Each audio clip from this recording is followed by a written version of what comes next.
बाहेरच्यांसमोर काहीही बोलण्याचं मी खपून घ्यायची नाही. एकतर तुम्ही या घरात राहताल नाहीतर मी राहीन. अजून न जाऊ दे फैसला. पोरा तू सांग र, तुला आई पाहिजे का बायको पाहिजे?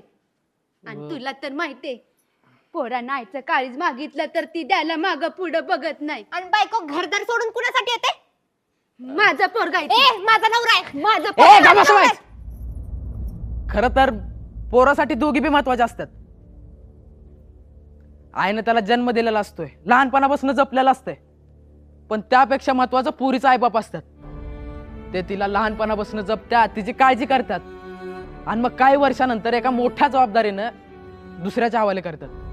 मग तिची काळजी, तिचं मन आपण जपायला नको का?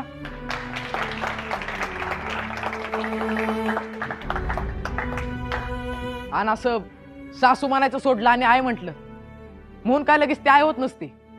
त्या सासूला आय म्हणायच्या आधी एकदा विचारा की बया तू खरंच तुझं सासू पण सोडलंयस का? आणि त्या सासूनं पण सुनला एकदा जाऊन विचारा की तू माहेरी सुरू शकतेस का? तरच नाती जपली जातात, नाहीतर समधी नाती नुसती नावापुरती राहतात.